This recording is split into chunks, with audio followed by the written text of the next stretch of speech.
Всім біп-буп, це Бламбл, і сьогодні розберемо айсберг тривожних фактів про космос. Інформації буде багато, але я сформулював її дуже просто, щоб навіть на фоні її було легко сприймати. Тому дивіться, слухайте до кінця, щоб дізнатися від більш-менш відомих фактів до тих, про які ви навіть не здогадуєтесь.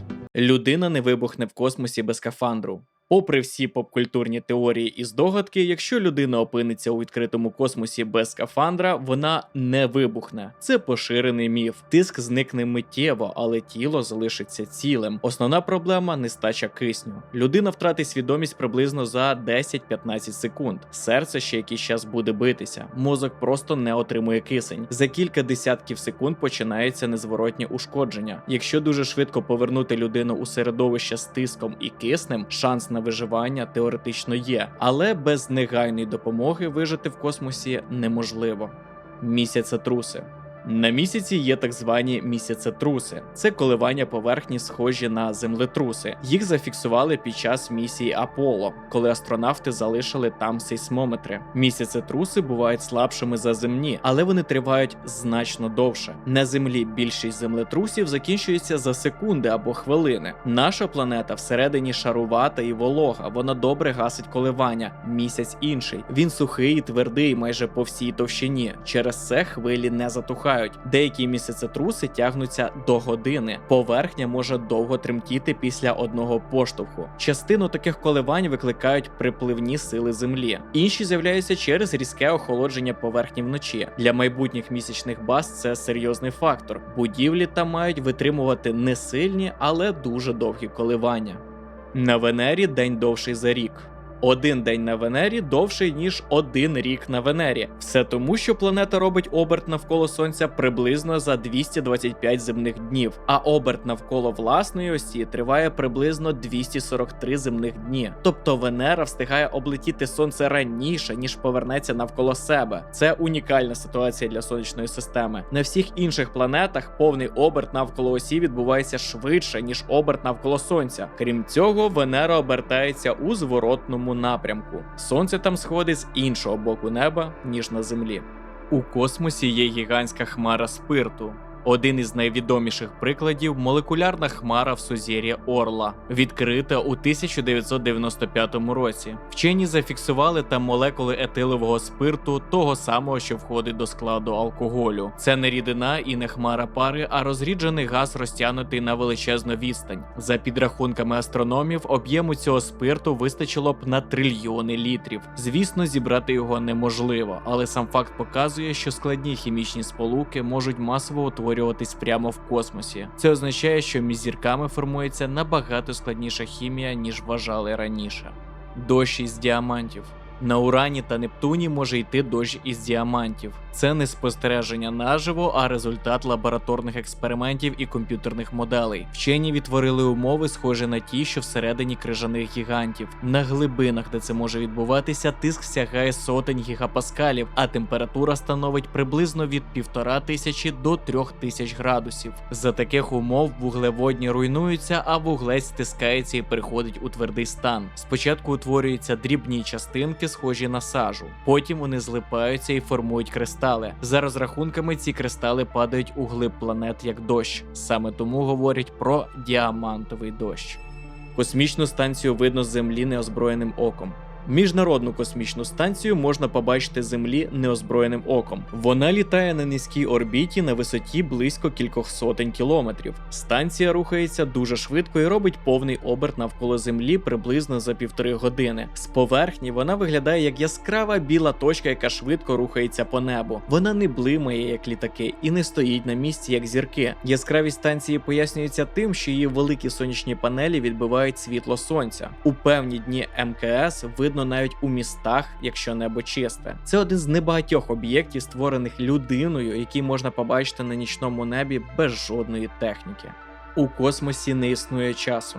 У космосі час не зникає, але він працює не так, як ми звикли на Землі. Людський час це зручна система відліку. Він прив'язаний до обертання Землі, зміни дня і ночі, руху планети навколо Сонця. Секунди, години і дні це умовність, створена для життя на одній конкретній планеті. У космосі немає єдиного загального часу. Там час залежить від швидкості руху і сили гравітації. Чим швидше рухається об'єкт, тим повільніше для нього йде час. Чим сильніша гравітація, тим повільніше час тече. Це не теорія, а перевірений факт. Годинники на супутниках ідуть інакше, ніж на Землі, і це доводиться постійно виправляти, інакше навігація просто не працювала б. Для астронавтів на орбіті час іде трохи повільніше, ніж для людей на поверхні Землі, а поблизу Чорної діри різниця стає колосальною. Для спостерігача здалеку здається, що час біля Чорної діри майже зупиняється, тому в космосі немає єдиного теперішнього. Є лише локальний час, який залежить від того, де ти знаходишся і як рухаєшся. І це є головна різниця між людським і космічним часом. Тому подорож у космосі ніколи не є нейтральною. Якщо людина надовго полетить далеко і з великою швидкістю, а потім повернеться, для неї і для тих, хто залишився на Землі, пройде різна кількість часу.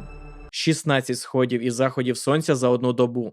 Астронавти на МКС бачать багато сходів і заходів Сонця за одну земну добу. Це відбувається тому, що станція літає навколо Землі дуже швидко. Вона робить повний оберт приблизно за 1,5 години, як ми згадували раніше. За цей час МКС кілька разів входить у тінь планети і виходить з неї. Кожен такий вихід у світло виглядає як новий схід Сонця. Для людей на борту день і ніч змінюються не раз на добу, а знову і знову. Через це звичайний ритм часу повністю зникає. Саме тому на станції живуть за штучним розкладом. Освітлення, сон і робота там не прив'язані до справжнього дня і ночі на орбіті.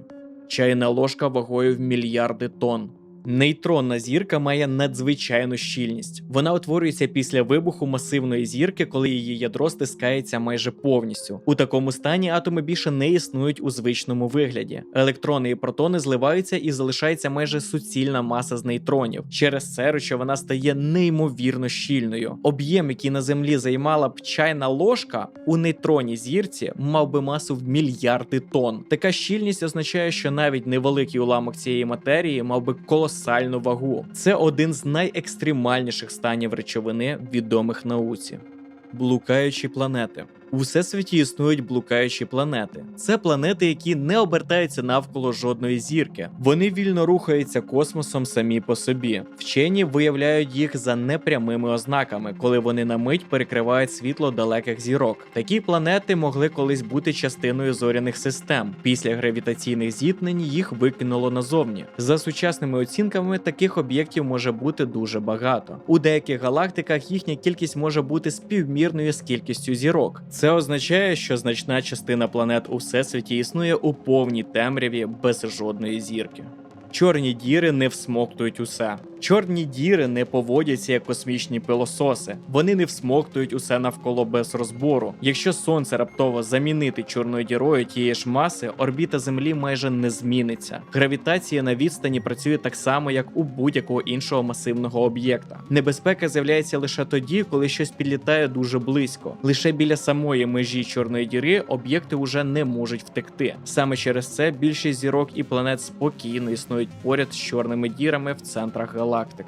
Абсолютний нуль.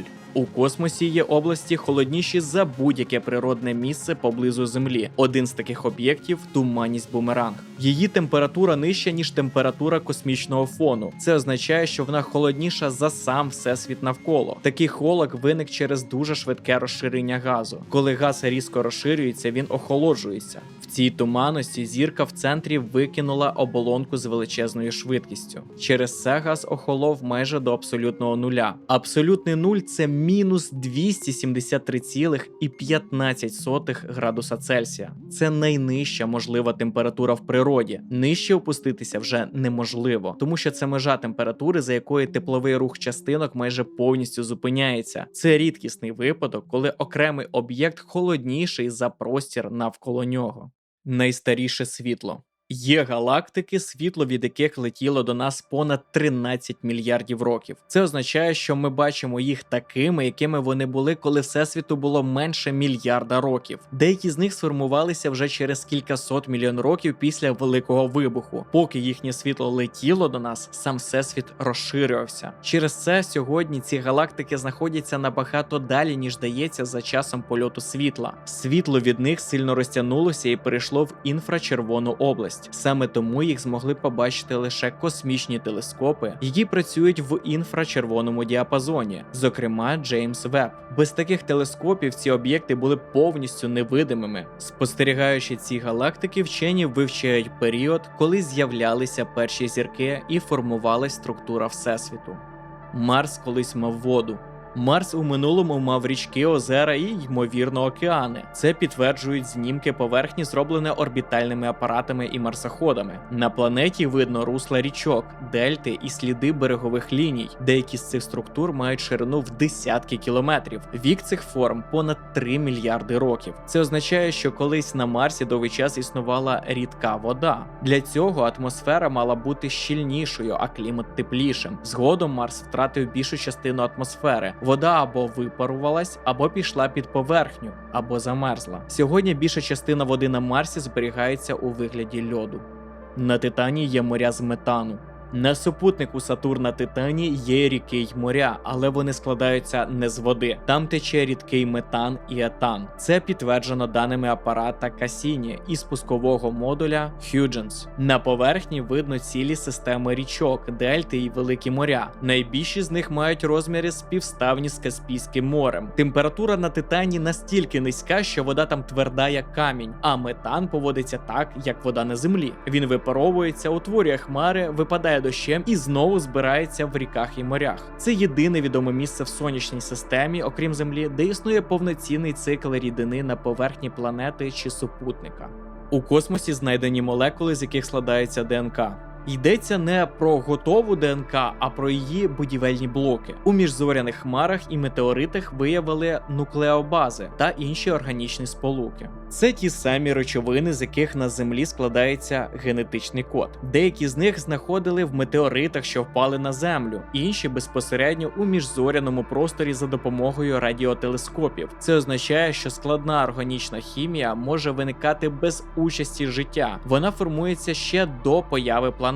Такі молекули могли потрапити на молоду Землю разом з астероїдами і кометами. Це одна з причин, чому вчені вважають, що основа для життя могла з'явитися не лише на нашій планеті. Міжзоряна комета, яку сприйняли за НЛО.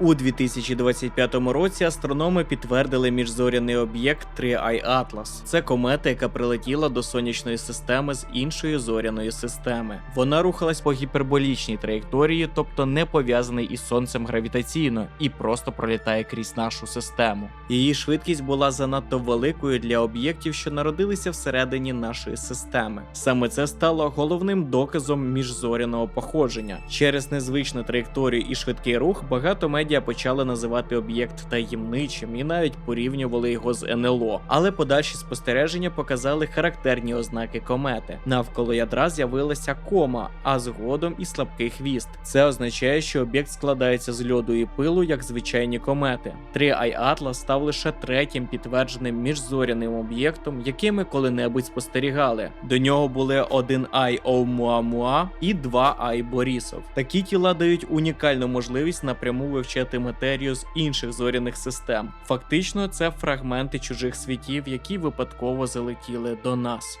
Космонавти тимчасово виростають на кілька сантиметрів у рості.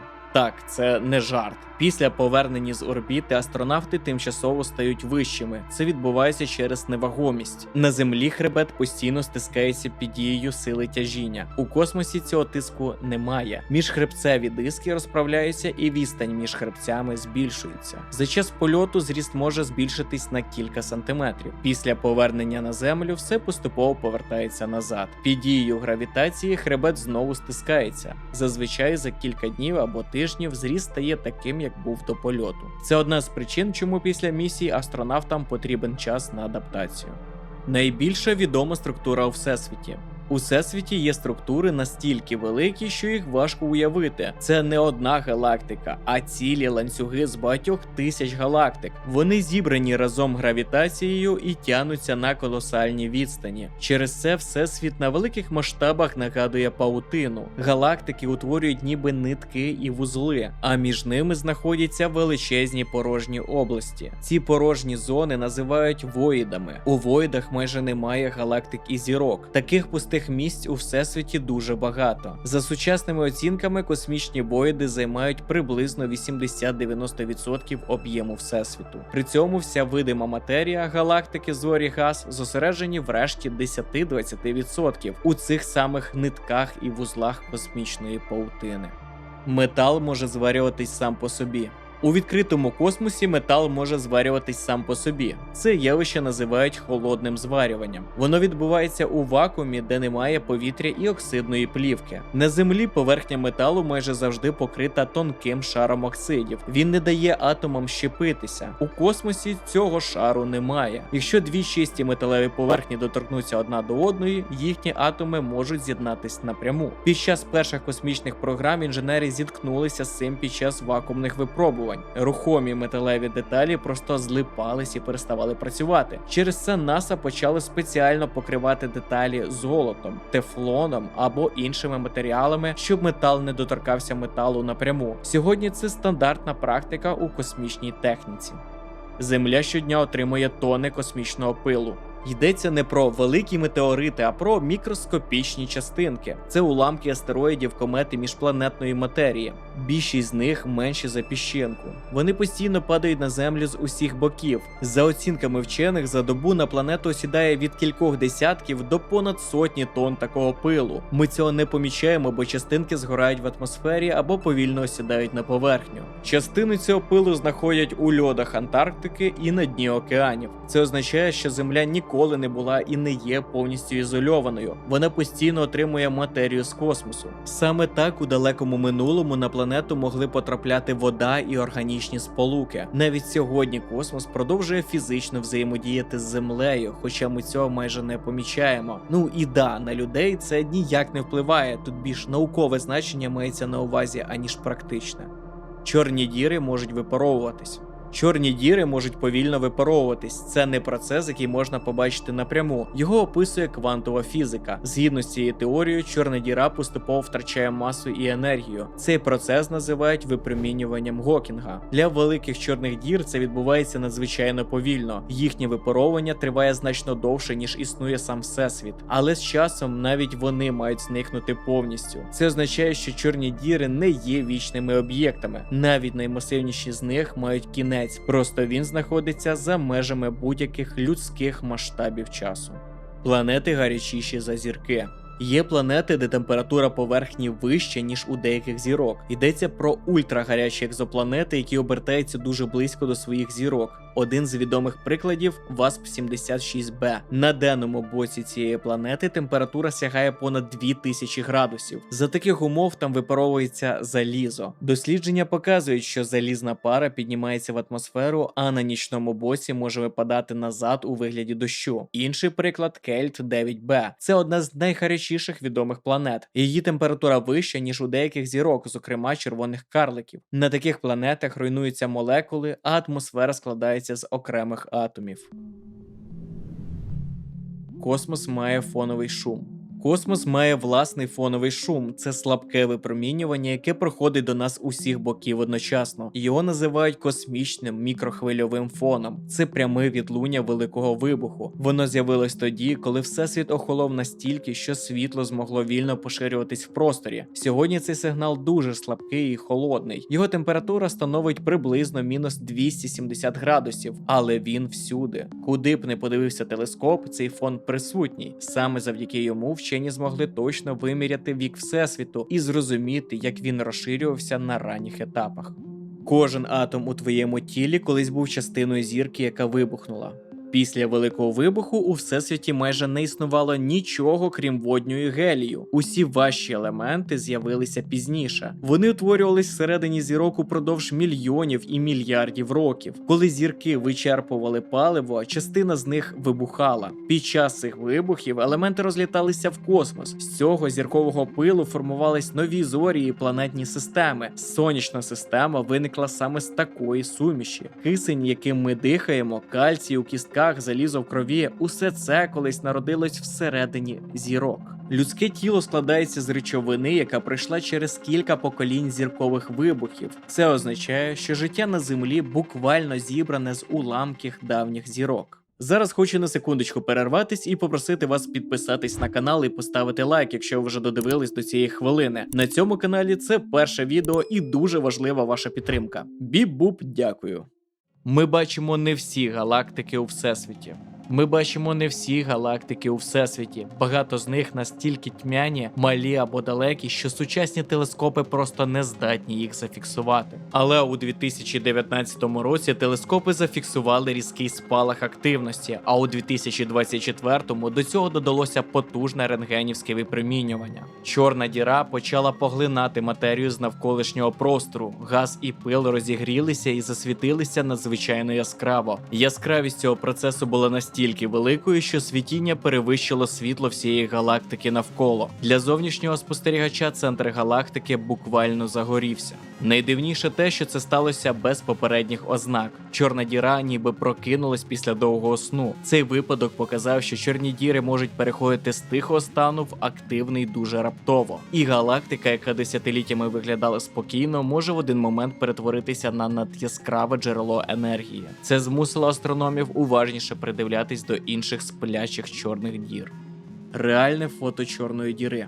У 2019 році людство вперше отримало реальне зображення чорної діри. Це не ілюстрація і не художня візуалізація, це справжні дані, зібрані телескопами. На зображенні показана чорна діра в центрі галактики М87. Сама чорна діра світла не випромінює. Ми бачимо її як темну пляму на тлі розжареного газу, який обертається навколо неї зі швидкістю близько до світлової. Щоб отримати це зображення, вчені об'єднали радіотелескопи по всій Землі. Вони працювали синхронно, ніби один телескоп розміром з планету. Дані збиралися кілька днів, а потім оброблялись місяцями. Обсяг інформації був настільки великий, що його фізично перевозили на жорстких дисках літаками. Цікаво, що дуже схожий вигляд чорної діри глядачі бачили ще до цього. У фільмі «Інтерстеллар» чорну діру показали майже такою самою. Над її виглядом працював фізик Кіп Торн. Він наполягав, щоб у фільмі використали реальні рівняння загальної теорії відносності. Коли у 2019 році опублікували справжнє фото, багато вчених відзначили, що форма і світлове кільця майже збігаються з тим кіношним образом. Це означає, що чорні діри перестали бути лише абстрактною ідеєю або набором формул. Людство вперше буквально побачило те, що ще 100 років тому існувало в теорії. Кометний хвіст у планет. Астрономи виявили планети, у яких атмосфери буквально здуває в космос. Це відбувається на так званих гарячих екзопланетах, які обертаються дуже близько до своїх зірок. Відстань між планетою і зіркою там настільки мала, що потік випромінювання постійно б'є по атмосфері. Один з відомих прикладів – планета HD 209-458b. За нею спостерігали багато років. Телескопи зафіксували величезну хмару газу, яка тянеться за планетою як хвіст. Це водень, який поступово виривається у відкритий космос. Планета втрачає атмосферу просто зараз на наших очах у космічних масштабах. Є і інші приклади, де атмосфера розтягується на сотні тисяч кілометрів. У деяких випадках планета може втратити значну частину своєї оболонки за відносно короткий час. Це показує, що планети не є стабільними назавжди. Умови біля зірки можуть повністю змінити їх будову і долю. Екзопланети з атмосферою і водою. Астрономи відкрили тисячі екзопланет за межами сонячної системи, але справжній прорив почався тоді, коли ми змогли вивчати їх атмосфери. Один з ключових прикладів – планета WASP-39b. У 2022 році телескоп Джеймс Веб вперше детально проаналізував її атмосферу. Там виявили водяну пару, вуглекисний газ, а також сірчасті сполуки. Це був перший випадок, коли на екзопланеті так чітко побачили набір складних молекул. Інший приклад – планета К2-18b. 18b. У її атмосфері зафіксували водяну пару і метан. Це так звана субнептунова планета. Вона більша за Землю, але менша за газові гіганти. Саме такі планети виявилися одними з найпоширеніших у галактиці. Ці відкриття важливі не тому, що там знайшли життя. Його не знайшли. Важливо інше. Ми вперше бачимо, що атмосфери інших планет можуть бути хімічно складними. Вода і органічні молекули зустрічаються не в одному унікальному місці, а в різних зоряних системах. Це означає, що хімія, з якої може виникати життя, хоч і є складною, але не нереальною. Вуглекислий газ за межами сонячної системи. У 2022 році телескоп James Webb Space Telescope вперше напряму зафіксував вуглекислий газ в атмосфері екзопланети. Йдеться про планету WASP-39b, газовий гігант за межами сонячної системи. Під час проходження планети перед своєю зіркою телескоп виміряв, як атмосфера поглинає світло. У спектрі з'явився чіткий підпис вуглекислого газу. Раніше такі молекули лише припускали або бачили непрямо. Це був перший випадок, коли їх однозначно підтвердили на іншій планеті. Важливо не те, що там є СО2, а те, що ми навчились точно читати хімічний склад далеких атмосфер. Це означає, що тепер ми можемо порівнювати екзопланети між собою і розуміти, що вони сформувалися і як еволюціонують. Космічний вибух, який ледь не вплинув на Землю.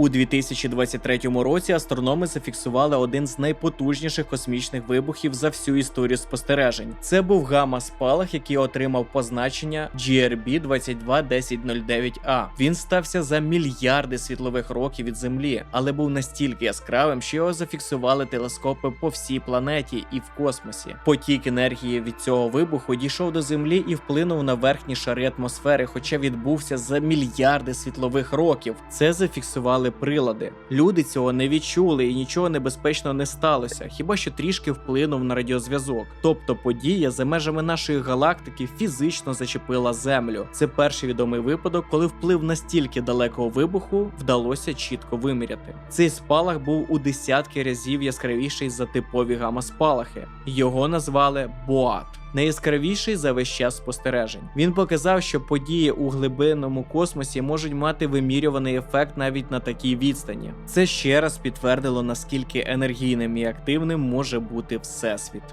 Галактика, яка старша за Всесвіт.